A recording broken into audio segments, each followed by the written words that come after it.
Welcome to the Black Father's Pulse, the podcast where fatherhood meets purpose.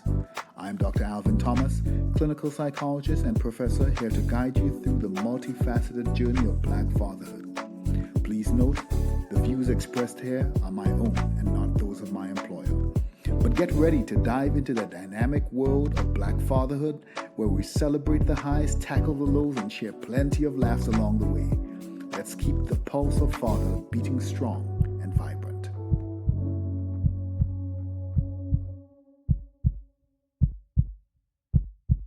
The African proverb, "It takes a village to raise a child," wasn't just a saying, it was our lived reality, where extended families, neighbors, and community institutions collectively shaped and protected our children. But shifts in culture, economics, and social structures have fractured that village, leaving many fathers and families navigating parenthood in isolation. Today, we're exploring what it truly means to restore the village and why rebuilding these bonds of fatherhood, culture, and community are essential for the next generation. And to help us with this conversation, we have a guest who's been driving some of this conversation, and in doing so has not shied away from differences in opinions. Delano Squires is a research fellow in the Richard and Helen DeVos Center of Human Flourishing at the Heritage Foundation.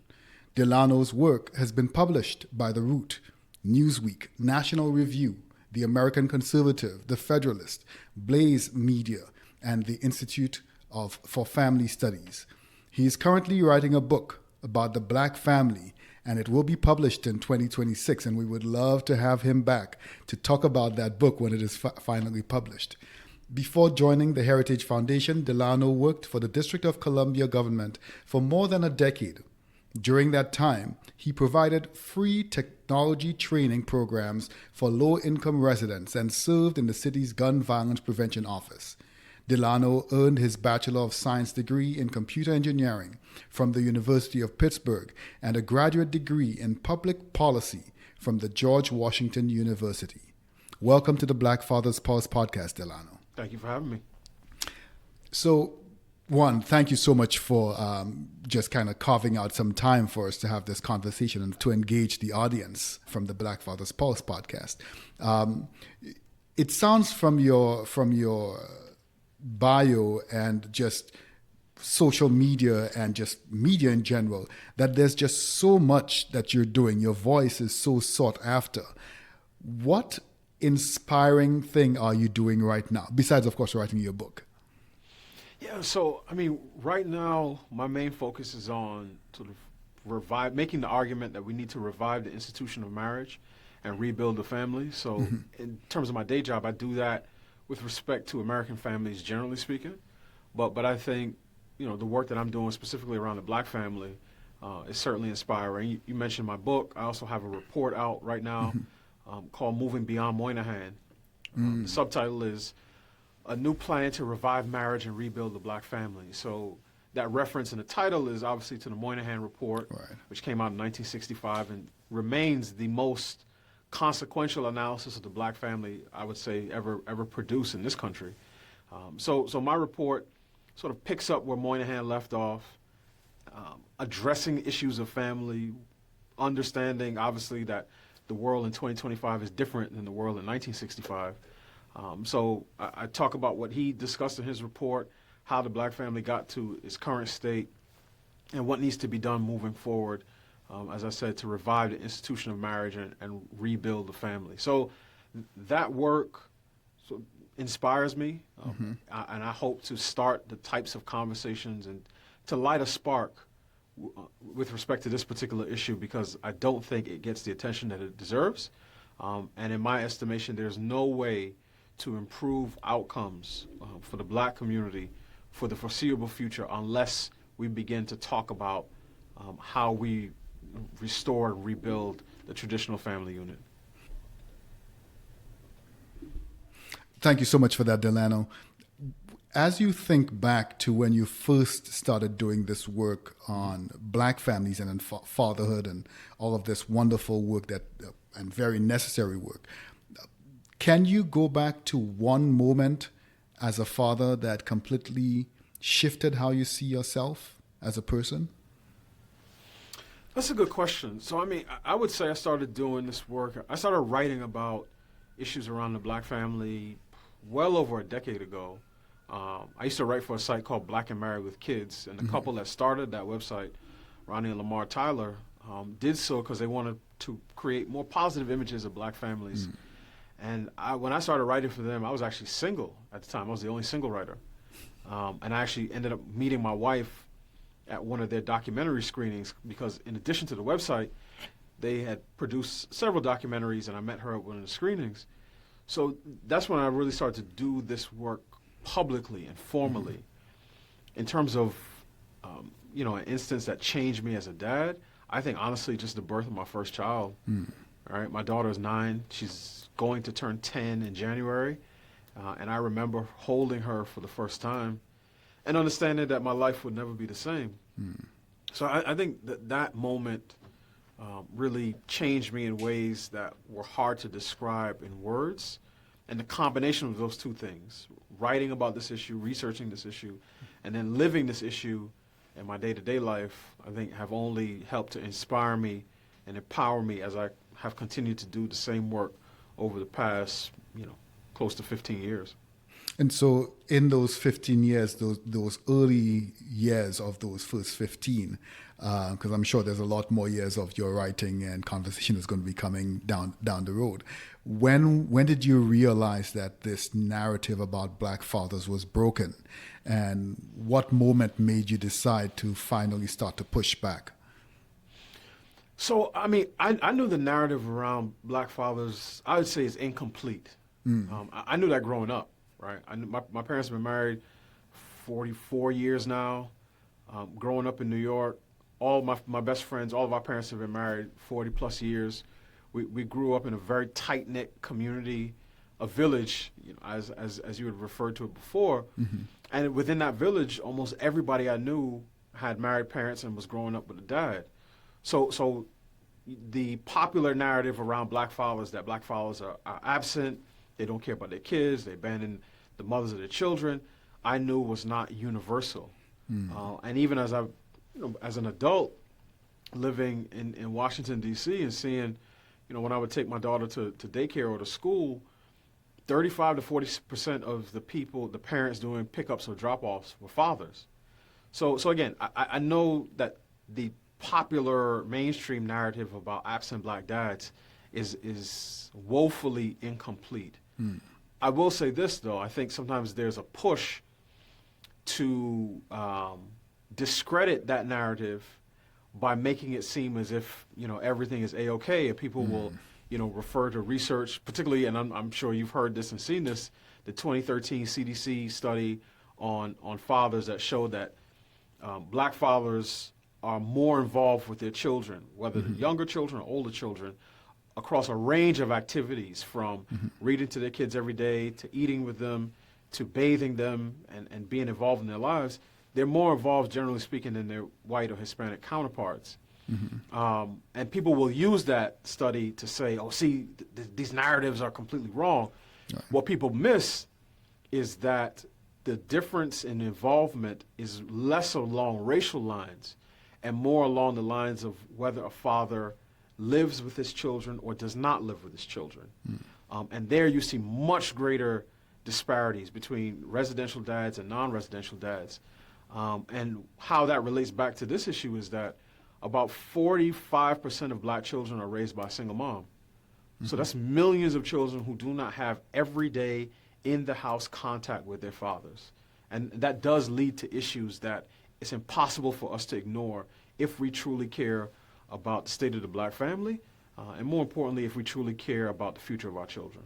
And I think you're referencing the 2013 article. I think that's Moshe and colleagues referencing the CDC study that was, and I think a lot of people, including myself, have used it to talk about the significant disparities or significant differences in a positive way of father involvement. And you are correct that it is more than just father involvement. When you start digging deeper into that article, you see that there are some more nuanced findings that people often don't take cognizance of when they're talking about father involvement, especially among African American fathers.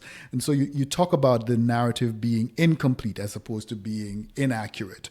I think a lot of people say, well, the narrative is wrong. And I think I agree with you that the conversation is less about the narrative being wrong, because to say that the narrative is wrong is to suggest that there is zero truth in the narrative, which is not true.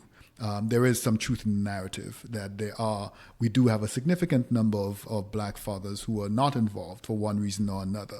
And I explore that with a number of other guests on the podcast.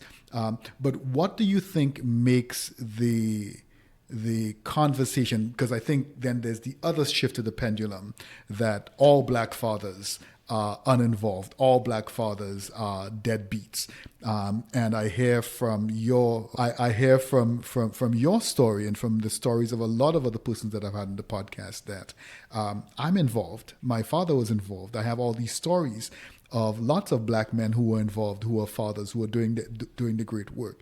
What makes the story of the deadbeat, uninvolved black father so palatable for American society, at least? Yeah, I think it's a number of factors that play into it, right? So there is, as long as this country has been in existence, there have been efforts to stereotype and caricature black Americans, right? So whether that's stereotypes around people being lazy or... So I think part of it is that these stereotypes around black Americans, African Americans, have been in existence for centuries, right? So whether that is, I'm thinking of someone like Dr. Samuel Cartwright, who came up with the term drapetomania, that said, that enslaved blacks who sought freedom had some sort of medical condition or malady. There's stereotypes about black people being over-sexualized or violent or lazy. So I think anything that plays into existing stereotypes will find some type of audience. So I can put that part to the side. But the other part of it, and this is where people have to be honest, and we have to be honest within our own community, is that, again, 45%, so this is almost half of all black children are raised by a single mom. So when you factor that in, again, you're talking about millions of children over the course of generations who have been raised apart from a father.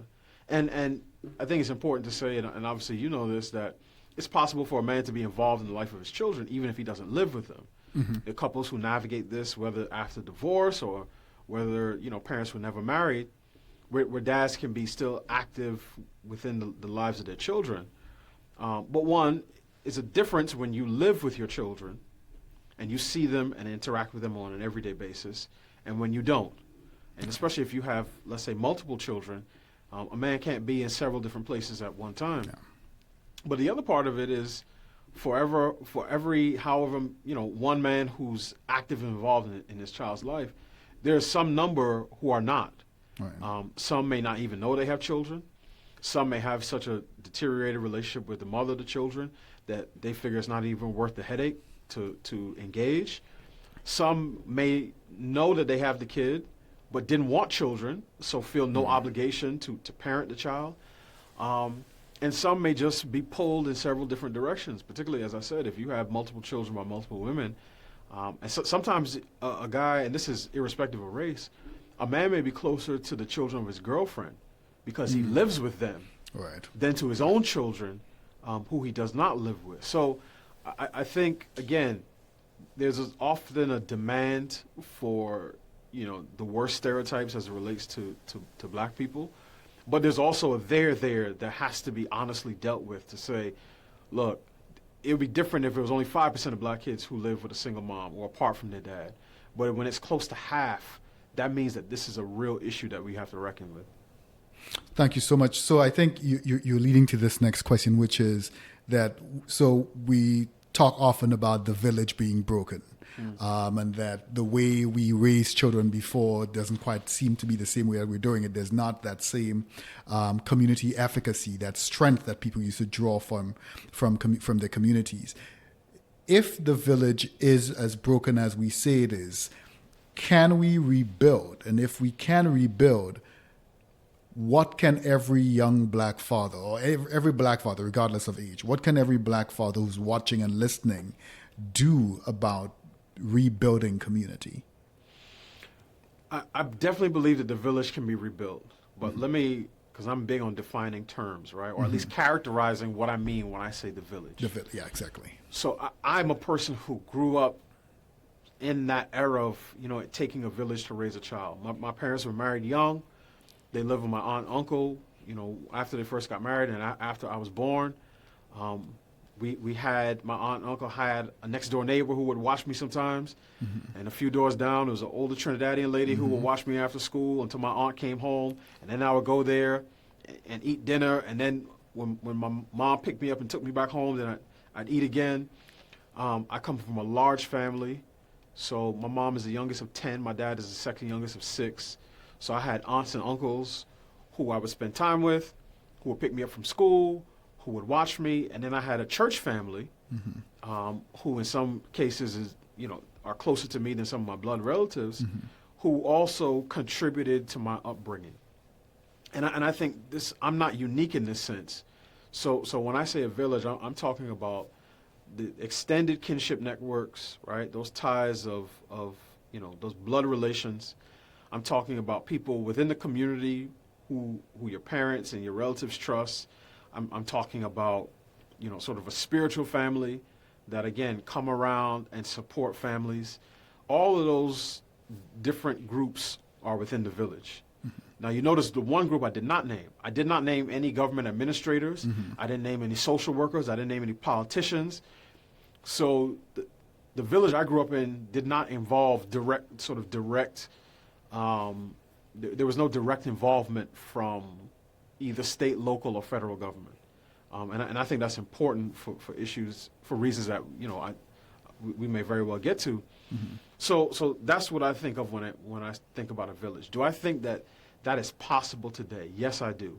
Do I think it's necessary? Yes, because it's difficult raising children by yourself.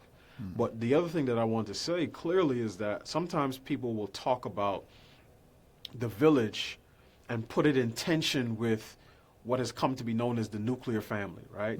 The man, woman living together, typically it's husband and wife raising children together.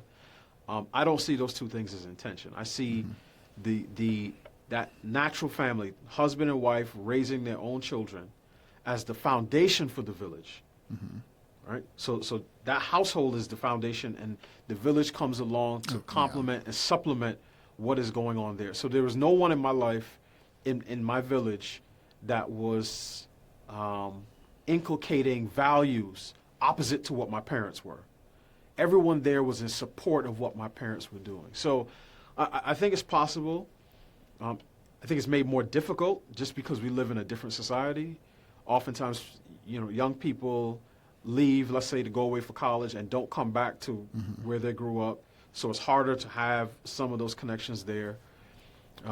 People, I believe, are more insulated, right? Oftentimes people spend more time on social media than they do getting to meet other people in real life. Some people don't even know who their neighbors are or may not know them other than by passing.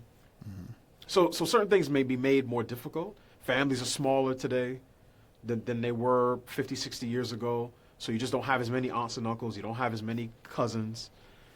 So certain things make this a little bit more challenging. But I think it's possible to raise a family in such a way where you're getting external support that supplements what you're doing within the home. So my thing to every black man is, even before you become a father, is to find yourself a suitable wife. Yeah.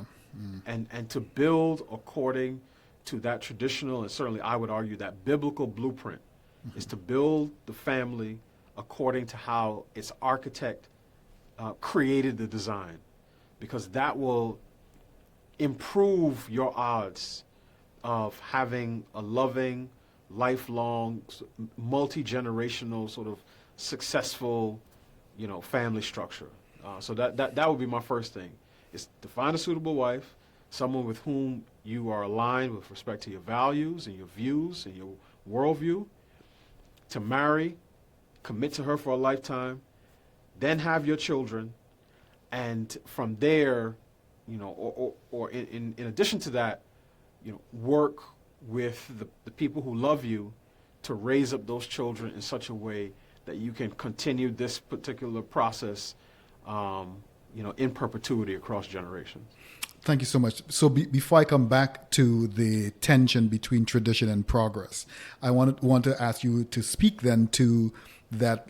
So your advice, I think, is awesome. It's great for somebody who has not started yet. But what about that large swath of fathers who already have their first child with their second partner or their third partner or their fifth partner, are not married, might have multiple children, so who are already starting, for want of a better word, behind the eight ball. So they've already gone beyond this. Maybe in their next relationship, they could be more careful about selecting a partner, be more long-term in their thinking process, planning process. But what about the kids that already exist and the relationships that already exist? Yeah, that's a great question, and I think one of my mottos in life is to grow where I'm planted. So if you're a man and you already have children, you can do whatever you can to improve those relationships. Let's say you're not with any of the children's mothers. Improve those relationships, and sometimes that may mean having to reconcile, not in terms of the relationship itself with the mother of your child, but just to get to the place where you two can be cordial so that you can have the type of relationship you want with your child. Some of that may mean taking, legal action, right? So many states are moving to a 50-50 shared to joint custody model in divorce proceedings and child family court. And I think there's a lot to be said for that, because oftentimes fathers are treated like the appendix of the family. Great if you have one, but not particularly necessary. Yes, yeah. And I think more men need to understand that their children need them. They're not just a nice add-on, right? Like fathers parent children in ways different than mothers, generally speaking. More likely to focus on gross motor skills, more likely to use whole words, certainly more likely to roughhouse. Right? Even things like, dad would start throwing his baby in the air at 3, 4, 5 months. Moms would never think of that. All right? So, you're going to hurt the baby, you're going to drop the baby. So there are things that fathers bring to a household that are unique and cannot be replaced. And I think it's important for men to work on those relationships wherever they are. But aside from that, one thing that a father can do with his own children is to pass on certain values. And this is possible even if you have not perfectly lived them out. And we know this because we see this on an everyday basis, particularly when it comes to education. Right? There are plenty of parents who've raised children, and from the time that the child can remember, the parent has been preaching to them, do good in your studies, focus on your schoolwork, go on and go to college and get your bachelor's, your master's, your PhD. And you can have a parent doing that who didn't go past high school. You're right, yeah. So we found ways, and we acknowledge the reality that parents but do want better for their children than what they have accomplished themselves. And I think if we can find ways to do that with respect to education, we can find ways to do that when it comes to family formation as well. Thank you so much for that. So going back to that tension between tradition and progress, I think you were hinting at the difference in what support looks like, what village looks like. I grew up in a literal village in the Caribbean, and we knew everybody and played with everybody. Everybody was in everybody's business, but everybody was protected by everybody. There were so many eyes around the village. I didn't always appreciate all the eyes around the village because it meant that whatever I did on the playground got back to my parents long before I got home, and that was not always pleasant. But there was safety in that. The nuclear family, like you said, was the core. but everybody else, the extended family, the church family, the community family, came around each nuclear family and provided support. I can throw in a biological analogy, I won't. But today it feels like, and I want to think part of it is the hyper individualism of capitalist societies, of Western cultures, the significant reliance on government, where at this point it feels like a lot of our support systems are outside of relationships. They're more transactional. So our kids have after-school programs. Our kids have clubs. Not that these things are not necessarily good and don't have positive things, positive elements to them and benefits, but that those have become our major support systems. Even daycare facilities. I don't remember going to daycare. My parents talk about leaving me with my grandmother or leaving me with an aunt or leaving me with some neighbor who they trusted. And that was daycare. The financial support, even that was buttressed by the support that people got from the community as well. And so even that has been replaced by governmental support. Again, not that may not be necessary in very many situations, but it feels as if there's an over-reliance on that and less a reliance on the more natural, more nuanced social support systems that exist in communities. And so I wonder if that is just a natural progression of a society, of an industrialized society, and that less industrialized societies have no choice but to rely and make do with what they have and the human resources.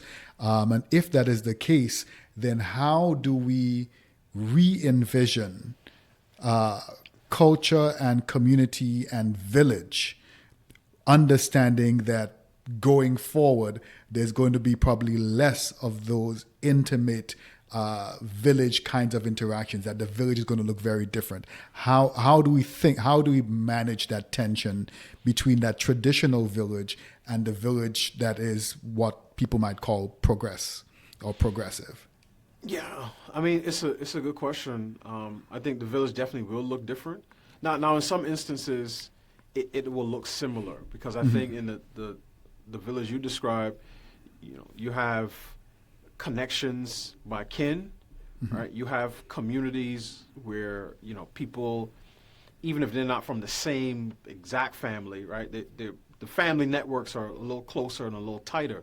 So you start life with a higher level of trust, as opposed to a neighbor who's just moving in. You don't know who they are. They don't know who you are. So you just don't know them as well. So I think it's possible to recreate that. Like my best friend, who still lives in New York, actually purchased the home next to his parents after the couple who lived there, after the husband retired from the police department and moved away. So his daughters get to grow up right next door to his parents, which is very similar to, how it used to be in the old country and in the old days. So, and his sister and brother-in-law live maybe 5 minutes away. So it's possible. Will it be like that in every person's life? No. Right. And I can use myself as an example. After leaving New York for college, I came back briefly after I graduated, but haven't lived in New York on a regular basis for almost 20 years now.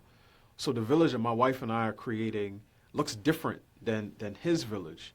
So our village is more so with friends, close people who've grown closer to us over the years, people we know from church, so that, for instance, when my wife was going through our second and third pregnancies and got dehydrated at different points, we called on one particular friend who came over, dropped everything she was doing, came over and stayed with our kids.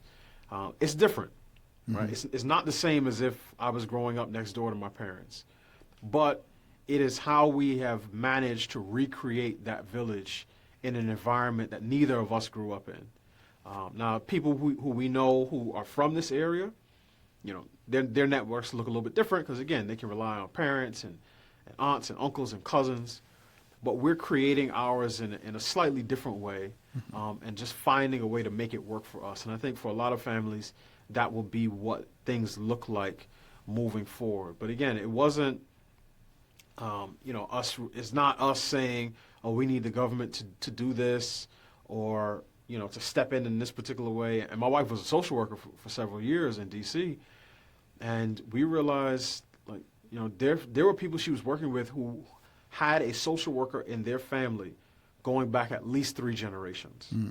So as I said, that's not the type of village that we're trying to recreate. We think it's possible to do it in a highly industrialized, highly digitized, oftentimes much more individualized and atomized society. But a big part of it is just having the desire to have people around you who share your values that can help as you raise children. So I don't want to argue learned helplessness, the idea that people get to a point and they've just learned to be at that point. But there's a large swath of families across the U.S. If we just take New York City, there's a large swath of families that have very little control over where they're going to live from year to year, from month to month, because they can't afford. They might be working 3-4 jobs. So they have neither the luxury of time or finances or advocacy skills. And so how do you get those individuals to get on board with building a village? How do you build a village when you're trying to make sure that there's food on the table? You're trying to make sure that there's a roof over the head of your kids. Yeah, I mean, it definitely is difficult, right?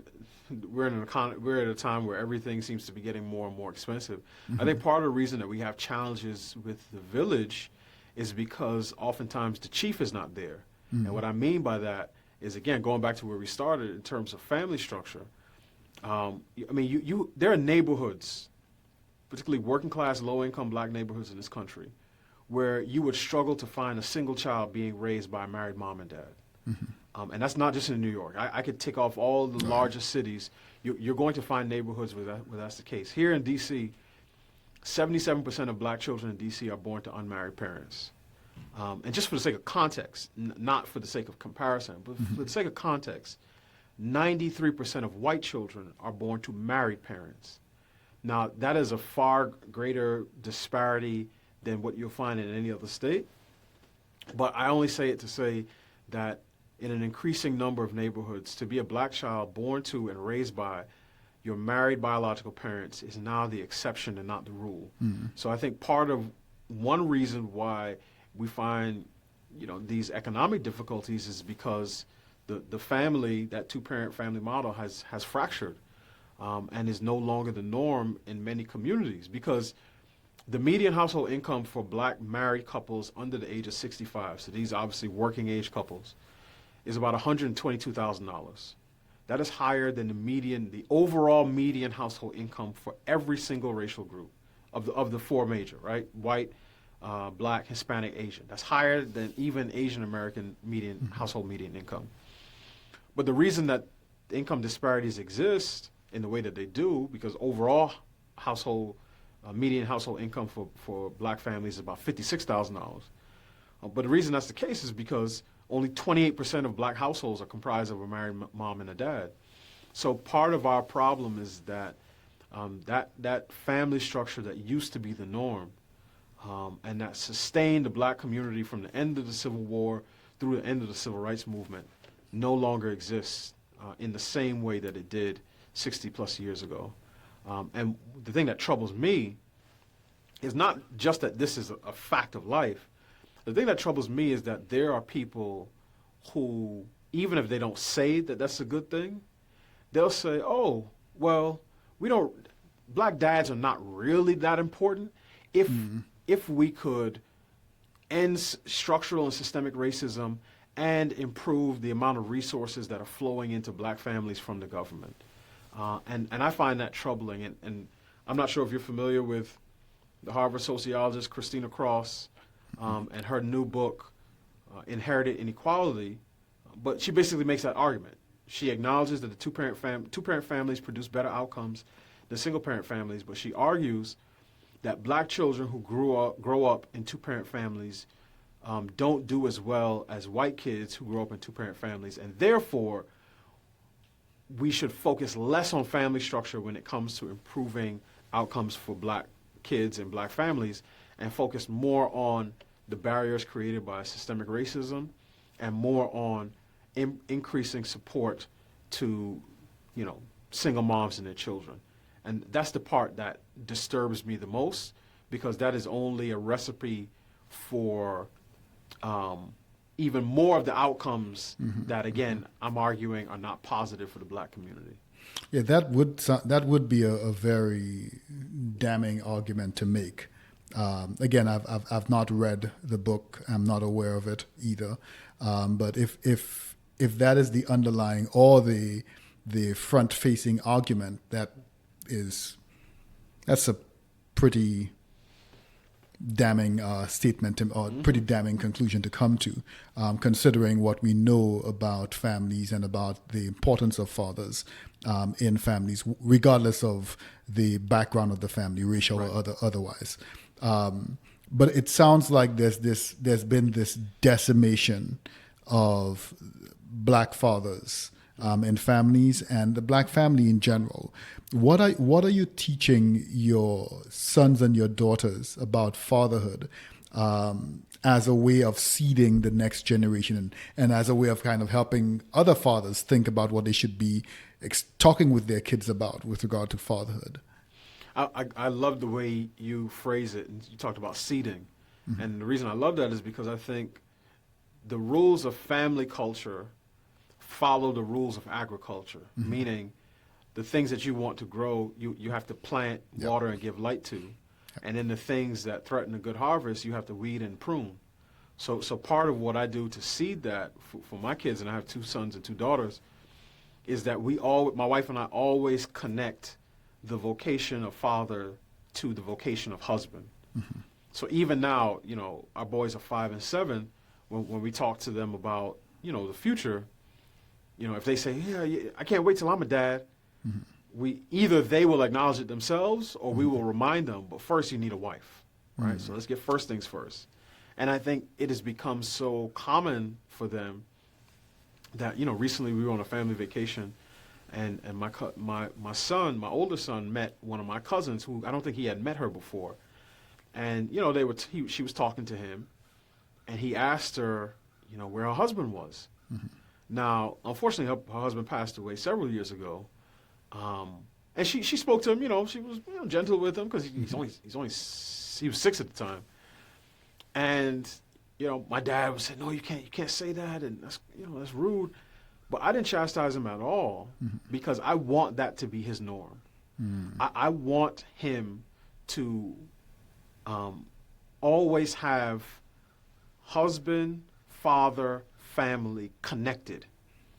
And for there not to be a breakage where it's okay, well, sometimes you can be a husband if you want to, or then you can have kids, if you want to, but those two things are not, two things are not related. I don't want him to grow up with that as his norm. So part of it is just continuing to reinforce to both my sons and my daughters that certain things have a particular order. And, everybody knows the schoolyard rhyme, right? So first comes love, then comes marriage, then comes baby and the baby carriage. And the funny thing is that those school kids had the sequence for family formation exactly correct, because the research around the success sequence, as it's called, shows that when young people finish high school, get a job, get married, and then have children, their chances of being in poverty shrink to single digits. So that's a very tangible and explicit way to describe to young people the steps that they can take, right? So within their locus of control, the steps that they can take to ensure and improve their chances of avoiding poverty and pursuing prosperity when they become adults. Thank you so much for that. So I was thinking about the last election, and I remember it might have been the last vice presidential debates, and I was thinking to myself, I don't hear father issues being discussed on any platform, and I think that was one of the big criticisms of the last election in general, that men did not see men's issues and the voices of men receiving much attention from either side, whether it be the presidential or the vice presidential, from either side of the aisle. If fathers won't be intentionally and genuinely invited into those conversation spaces, into those culture and community shaping spaces, village regeneration spaces, how can fathers in general become more involved in shaping the systems that affect them and their families? Well, I think some men are starting to become more vocal in terms of advocating for structural change, let's say to, as I mentioned before, family court, all right, when it comes to issues of custody, and just their rights as equal parents. So I think there's a move in that direction. I will say this, and I try not to make my work too partisan, because I don't think sometimes it makes conversations less productive. Nope. Yeah. But you brought up the issue of politics in the election, and I can say as someone who works at a conservative think tank, on the conservative side of the aisle, on the right side of the aisle, there is a great deal of attention to the impact of fathers. Like almost every, whether it's a conservative scholar, think tanks, politicians, are constantly bringing up these issues. Okay, what can we do to ensure more kids are raised with a father in the home, right? How can we elevate the importance of fathers as it relates to the sort of, affection, protection, direction, and correction of their children? So I know that there's energy in that, for this issue on that side of the aisle. In fact, recently the mayor, city council chair, and attorney general of Washington, D.C. were asked in a hearing on public safety and crime, a congressional hearing, were asked what the city is doing, one, to ensure more children are born with a father in the home, and two, to ensure that more fathers stay in the home after their kids are born. And I can tell, as someone who worked for the city for over a decade, I know for sure that was probably one of the first, if not the first time, that those people have been asked that question in a public setting.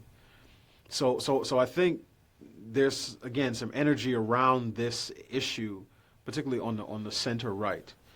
On the center left, it's a challenge, and again, this actually goes back to the election. The political party that most black voters support brags and prides itself on elevating the issues of women. And they will say, black women save the party, black women save the country, and every once in a while they'll say black women save the world. When they talk to black women, when Democrats talk to black women, they say, vote for us, and we will put you in charge. We will make you a vice president. We will make you a Supreme Court justice. When they talk to black men, they either scold them for not being as enthusiastic about candidates, or they say, vote for us and we'll keep you from being a victim of, police brutality or systemic racism. It's a very different message. It's not a message that acknowledges the role that men play as leaders in their home.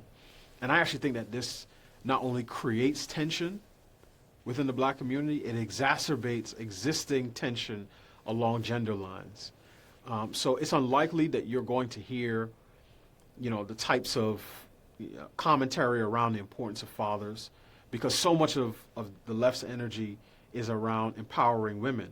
And one thing I will say, and I'll give credit to former President Obama, he regularly would make the connection between marriage and family structure and social outcomes. He did it when he ran for president in 07 and 08. He did it when he was in his first term. He did it in the second term. But whenever he would talk about, he did it when he spoke to the young men at Morehouse, Right. During the commencement ceremony. And whenever he talked about the importance of marriage, fatherhood, and family, he would always get criticized from his black progressive flank. Those are the people who would criticize him for doing it, because they would say, he's lecturing black people, he's talking down to black people, and he's not putting enough emphasis and attention on how structural and systemic racism keep black families from moving forward, that type of thing. So it's a difficult sort of landscape, because the people who would be most likely to talk about the importance of fathers and families are not necessarily the voices that most black folks are listening to. And then the voices that most black folks are listening to, the progressive politicians, pundits, professors, preachers, and performers, typically support politics that don't talk about men in these types of empowering and leadership terms. I like your treatment of the two elements, or at least the two sides, and I think it's an interesting overview of how difficult it is to thread that needle. The argument of the two. I think you're very correct. One of the challenges that we heard from the Democratic side was that black men didn't feel seen during the campaign, and it felt a little bit like an afterthought when they were brought in. And then I hear you talk about some of the work that's being done on the conservative side, and I hear in my view, even as you describe it, the work seems very narrow and very rigid. So I hear conversations about helping families stay intact, helping families, helping individuals kind of move towards marriage. But I don't hear, what do we do about those who are already unmarried? We can't legislate them into marriage. We can't force them into marriages. What do we do about the individuals who are going to be unmarried, who might choose to have children and remain unmarried, because that's their right? And what do we do about those children who are already in that space? Where do we create space for them? It feels almost like a very tight circle. If you're not married and Christian and particular socioeconomic demographic, then you have to figure out how to get yourself into this space, or you will not get whatever resources, or you will not get we won't be talking about you.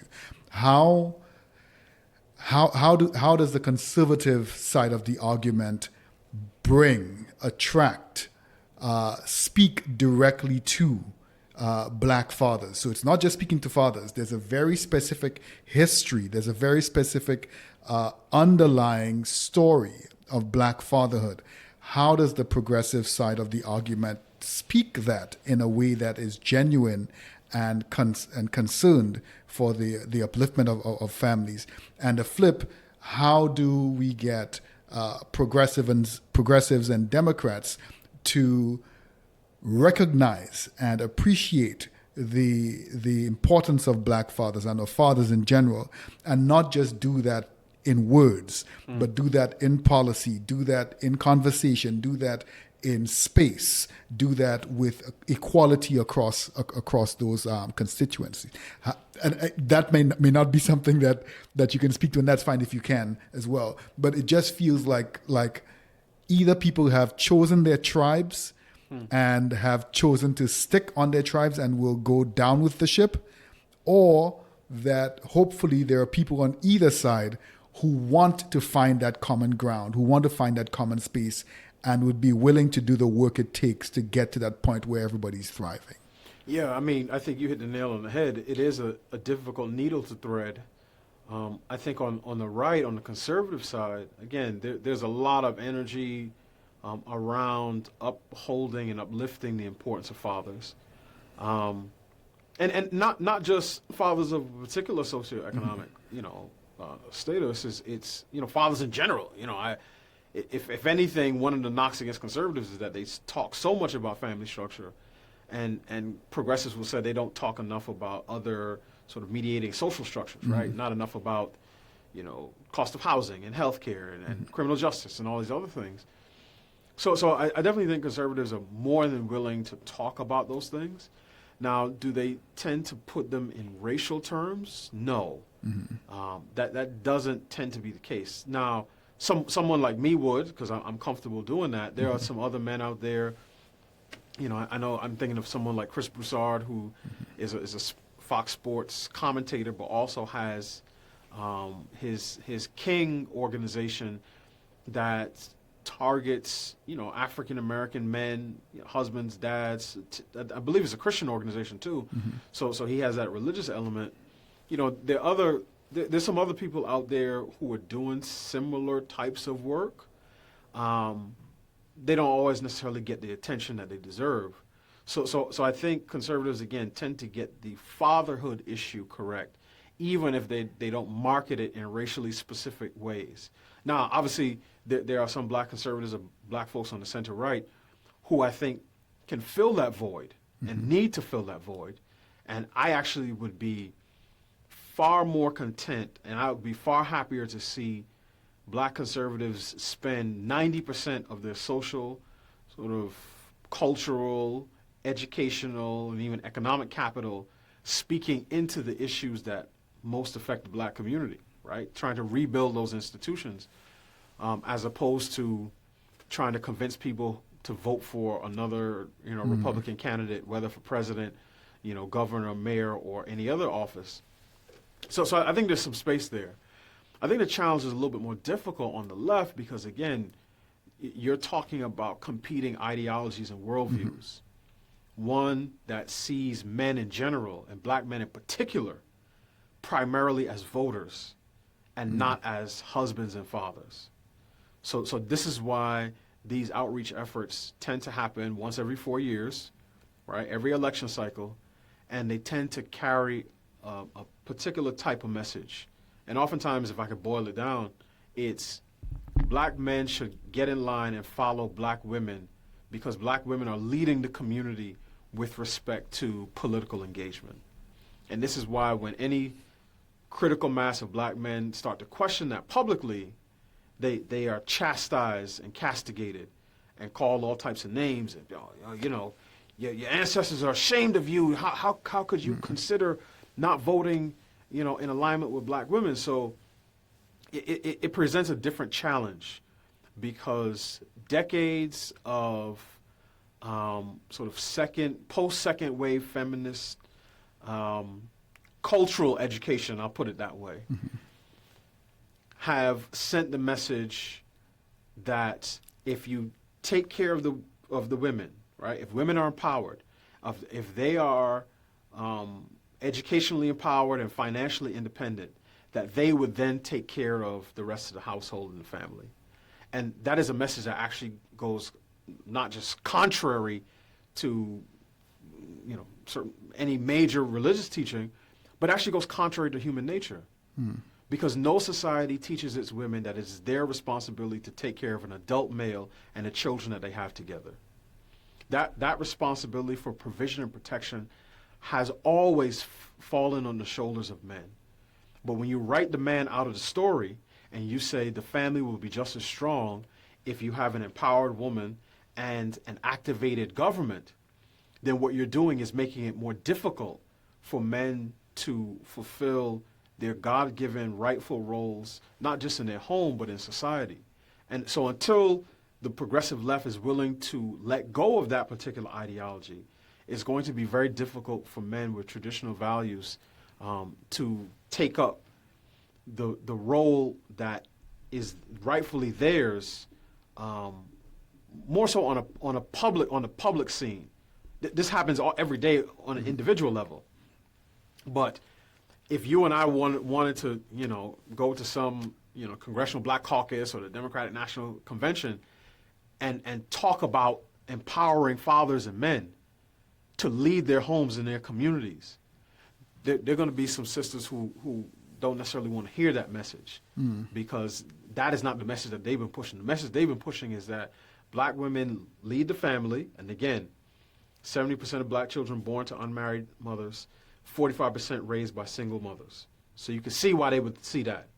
They lead the family, they lead the community, they lead the party, and sort of, they lead in every other sphere. So those two things are in tension in ways that are much more difficult to resolve than some of the tensions on the center right. Thank you so much for that. I think those are some really, I think a really good analysis of both sides. Obviously, I think it feels a lot more damning on the Democratic side, for want of a better word. And my hope is that the bipartisanship that American politics used to be known for is hopefully going to return, and that the conversations, so for example, even a conversation like this, I'm sure you might have successfully gotten me canceled after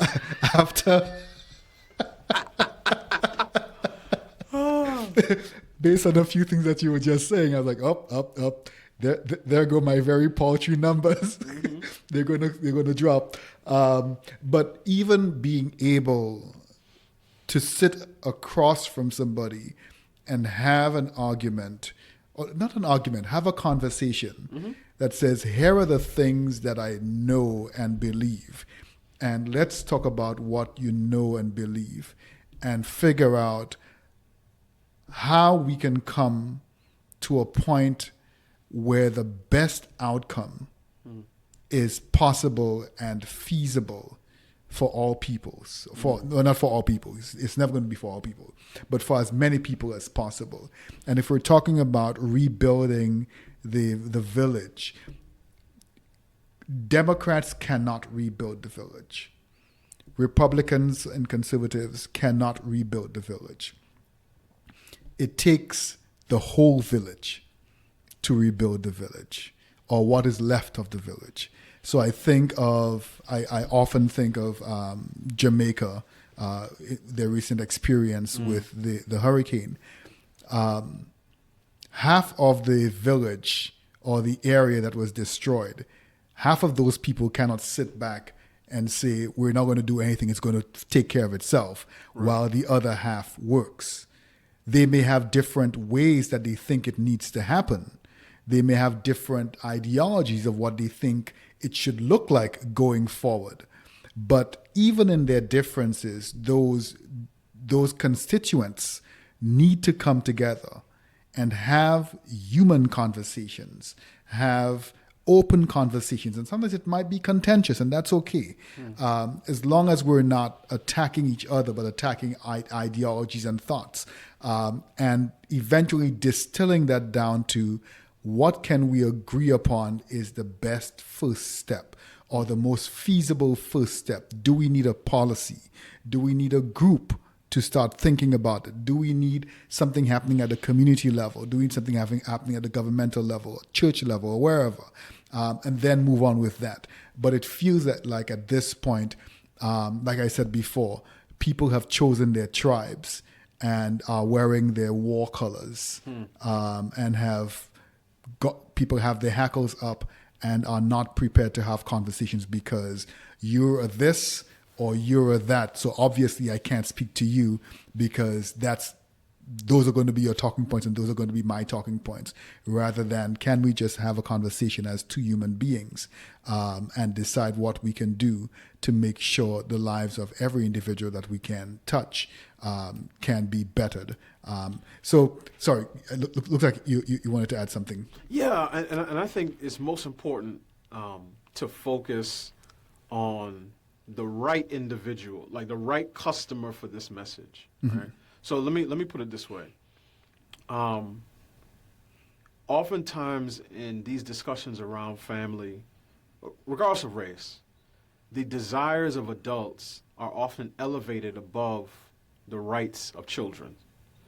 And the work that I do tries to bring a different perspective, because that particular way of doing things actually inverts the moral order, because it demands that the weak sacrifice for the benefit of the strong. So in this way, it doesn't matter what's best for the kids, because it's all about what makes the adults happy.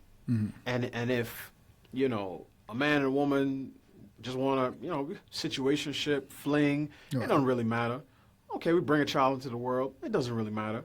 And then the child has to be the one who's left picking up the pieces of that shattered relationship between mom and dad. So what I try to do in my work is to say, no, all of the movement and the energy around, rebuilding the village, reviving marriage, restoring the family, should keep the interests of children at its heart. Because parents, the strong, should be willing to sacrifice for their children. Because that's what it calls for. So you're gonna have to trade day parties for birthday parties. That's just it's part of the deal. So in that sense, there's a lot of groups who say, well, Delano, if we do it this way, then I'm not going to get what I want. Yes, that's true. That is the bargain. It may not feel good, but the alternative is to continue to impose on children. And I say, like, the collateral damage in the gender war is always the children. When men and women fight about who's to blame for the breakdown of the family, the only innocent party in the entire household is the child, and they're the ones that have to pick up the pieces. So yes, some people may not like some of what I've said to this point, which is ironic because I'm behaving myself when I'm talking this way. Right? 'Cause I could get a lot more specific and raw, but I won't, because I don't have a suit today. But some people are not gonna like it. Right.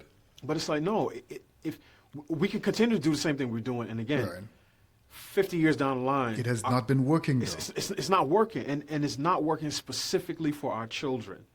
That hole, that father absence, right? That father hunger does not get filled easily, and not with trinkets, not with a check from the government, not with periodic, in and out sort of relationship from a dad.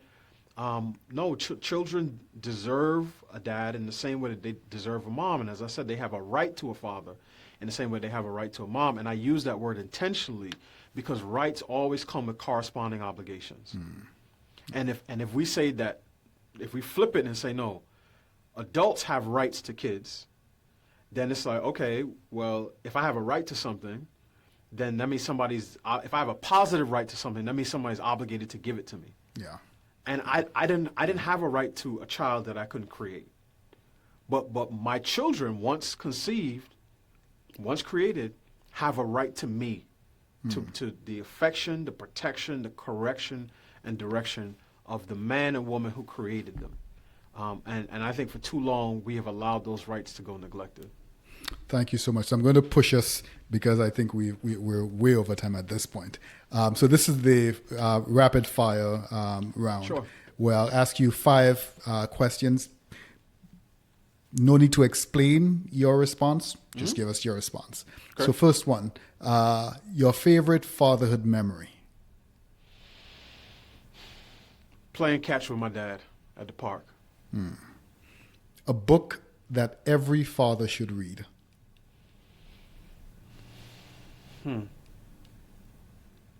Outside of your book that's coming out next year. A book that every father should read. That's a good one. You stumped me. Can we come back to that one? Okay. Right. Internet, I stumped Delano. Just so you know. Yeah, you did. Biggest lesson learned the hard way.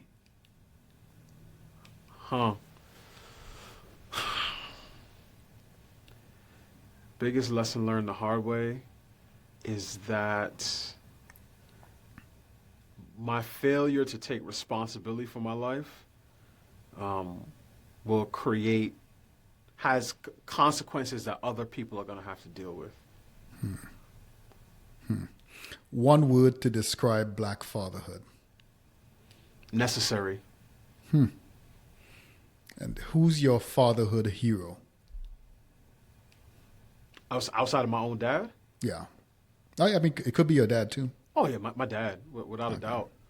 Without a doubt. My dad modeled consistency, discipline, order, structure, and the type of love that, a precocious boy needed growing up in New York City. And back to a book every father should read. I'm going to say the book of Ephesians in the Bible, particularly chapters 5 and 6, because that lays out the ideal relationship between, God-ordained relationship between husband and wife, as well as the duties and obligations that a father has to his children, and what God expects from children in return with respect to their parents. Excellent. And on that note, what message would you like to leave to fathers and parents listening, and where can people follow your work? So the message I would like to leave to fathers is that, again, you matter. Your children need you. You are not just a nice add-on to the necessity of a mom, that they need you as much as they need they need their mother. So I encourage men to understand that, to lean into that role, to accept it as their God-given responsibility, and to begin planting the seeds today that will lead to a bountiful harvest generations down the road when you are long gone. If you do what needs to be done in this generation, you will have descendants who benefit, who sit under the shade of a tree that you planted that you'll never get to see grow. So, again, dads, we need you. And the house needs you, the family needs you, children need you, and our women need you. In terms of where people can follow me, they can follow me on X, a.k.a. Twitter, at Delano Squires, Delano Squires, all one string. And then, as I said, my book should be out, Lord willing, next June 16th. So June 16th, 2026. And I'll be doing a lot more talking there. That's just around Juneteenth. Yes, it is. All right. Thank you very much, Delano. The village is broken, but it can be rebuilt. Absolutely. That is such a message of hope. And to all the fathers, every father, black, white, polka dot, striped, all fathers out there who are listening, you matter. If any message comes through every conversation that we've had across the Black Fathers Pulse podcast, it's that you matter. Your presence matters, and your voice is needed. Thank you so much again, Delano, for your presence. Thank you for having me.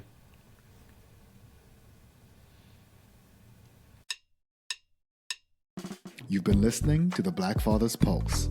I'm your host, Dr. Alvin Thomas. I'm a clinical psychologist, researcher, and director of the TriLab at the University of Wisconsin-Madison. Views shared on this podcast are mine or that of my guest and are not associated with the university. Original music for our series was composed and performed by Micaiah De Silva, artwork by Isabella Accra. The podcast is produced by me and is supported by the kind contributions of you, the public, and advertisers. Follow me on Twitter at Dr_AT758, that's Dr_AT758, or the Black Fathers Pulse podcast on Instagram and YouTube. Subscribe to the Black Fathers Pulse podcast wherever you do your podcast listening, and don't forget to share and leave us a positive review.